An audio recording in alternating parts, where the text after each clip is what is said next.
There was a conversation that came up a couple of months ago, I guess. We were doing some training with some of our new leaders of life groups that were coming up, and someone mentioned that we were talking about the concept of how every member at Southfield does ministry.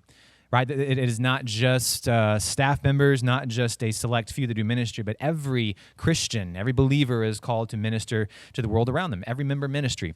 And someone mentioned, wow, it'd really be great to hear more about how people are ministering in their environments, where they are, where God has placed them. We hear testimonies of these during life groups, and so I think life groups can definitely be much more in tune with each other about how they're doing this, and that is exactly what should happen.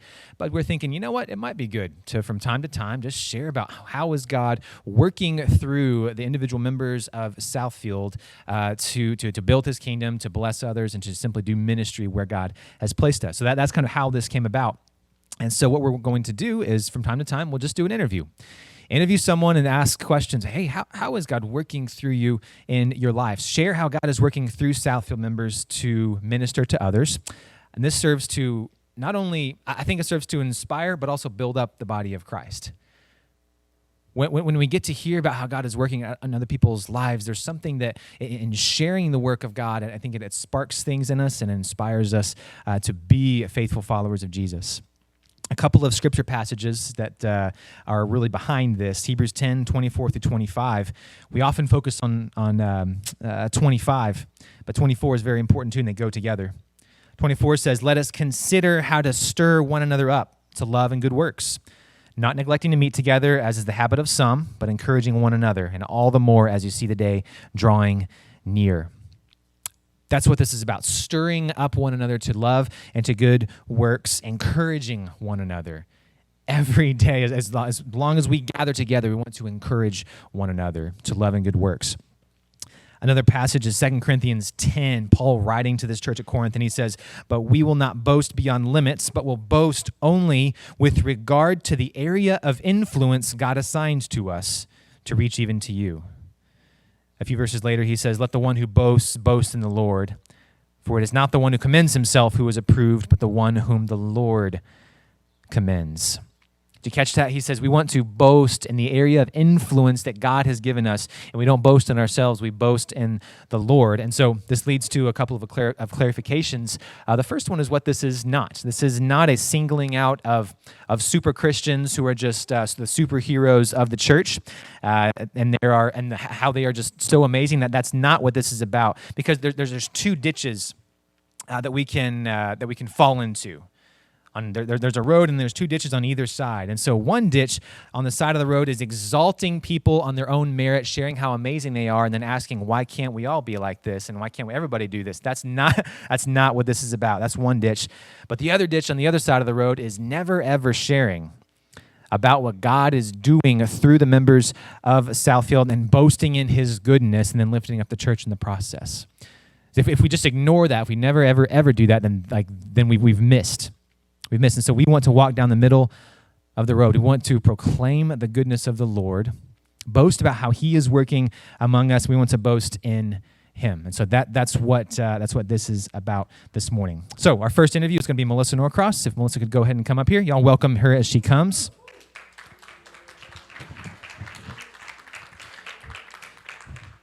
Because this is an interview, we have stools, because it's not an interview without stools. Thought it'd be a little bit easier. Yeah. Yes. Thank you for joining us, Melisa. Appreciate you a lot. First of all, could you just describe for us what does a typical day in the life of Melisa Norcross look like, just to give us some context? I'm going to bore you. I'm basically a wife and mom. That's my number one goal. But I can take care of my home is the main thing I do. But I have a dad who, my mom died a few years ago, and so we hang out a lot. So I want to make sure that ministry is covered well. And next is church family. But in recent times, I've, especially during the pandemic, I just felt like the Lord just slowed me down and said, "Hey, I homeschooled 7 kids, and I was pretty busy for a long time, like the young moms know, and that kept my plate pretty full. But then the last few years, my mom died, and I was busy with her. And then it was like, the Lord just brought everything to a stop, as we all know. And I just felt like, I was like, Lord, what do you have for me? And he just started, I just started praying about what he wanted me to do with my time.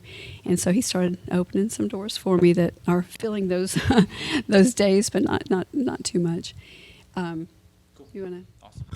Yeah, so one of the, there are four main core values that we talk about at Southfield, LITT, lit. The first is living by the word and loving community. And the second one is initiating servant relationships. So what opportunities have you had to initiate servant relationships in your life, and how have you taken advantage of that? Okay. Well, I realized that outside of my immediate circle, I didn't have people. So, and part of it was the social and racial tension, and I was like, Lord, you're the only, how can I reach out? And my sister had told me about a prison ministry, and I checked it out with Kit to make sure. And there's a prison ministry called Crossroads, where prisoners are doing Bible studies in prisons across. Oh, here we go.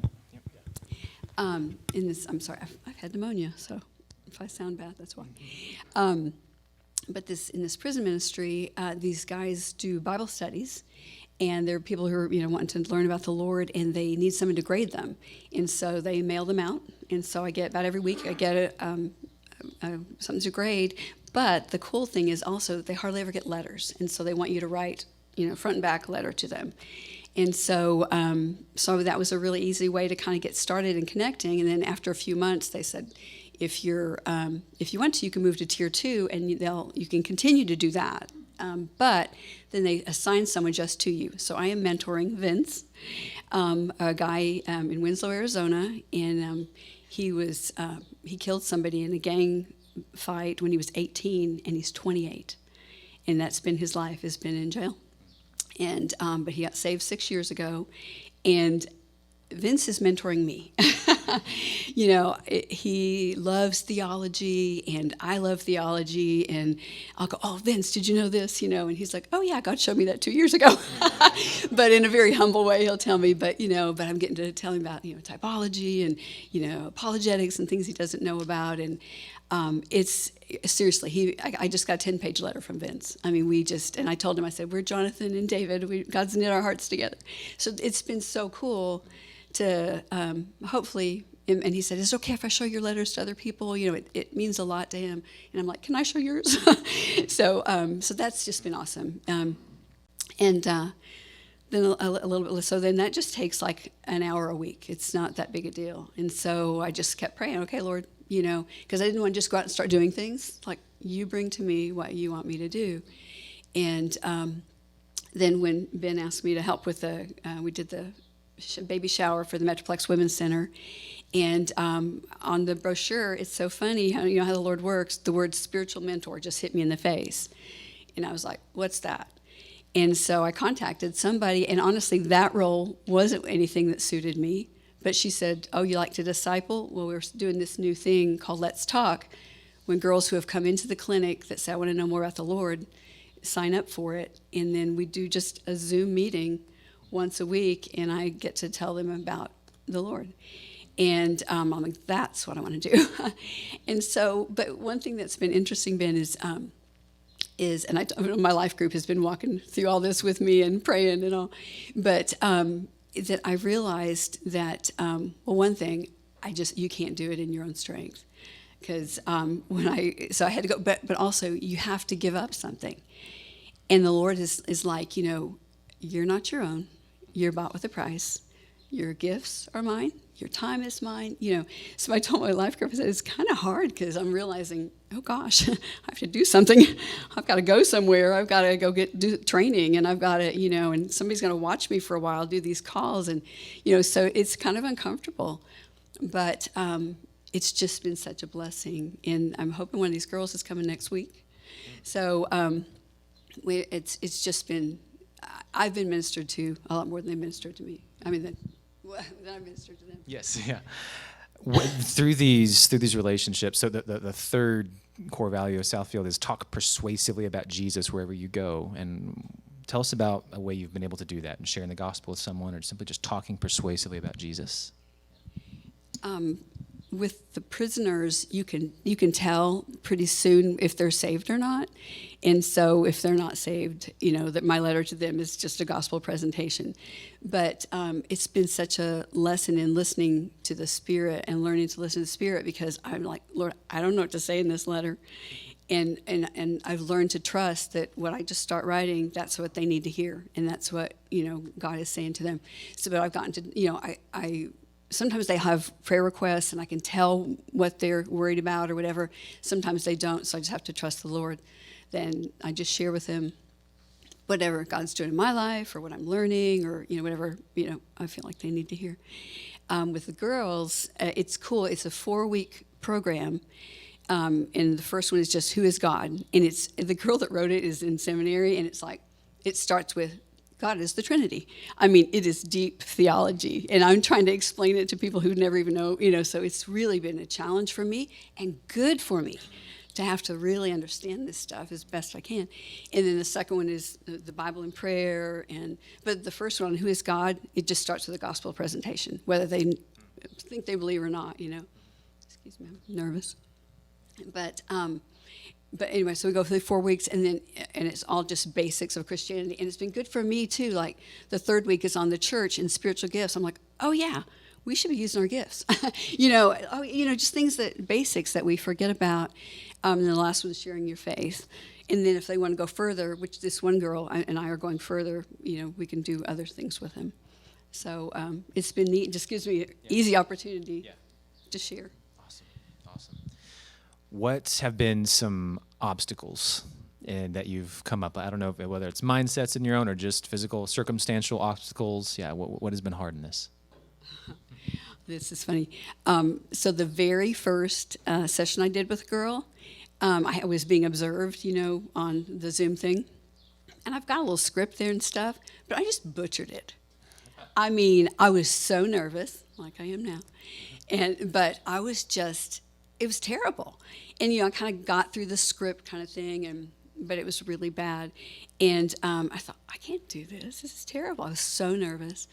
And then the girl, my supervisor, Julie, that Claire works with too, was so sweet. And she was like, well, what do you think you did well? What do you think, And it was like, oh my gosh, she's probably like, fire this girl. But the next week, I was like, okay, Lord, I'm staying out here in the hall. You go in and do that. I can't do this. And it's been great. So the obstacle is pride and self-focus and just not relying on the Spirit. But once I can push past that, it goes pretty well. Awesome. What's maybe a brief encouragement you have for everyone this morning?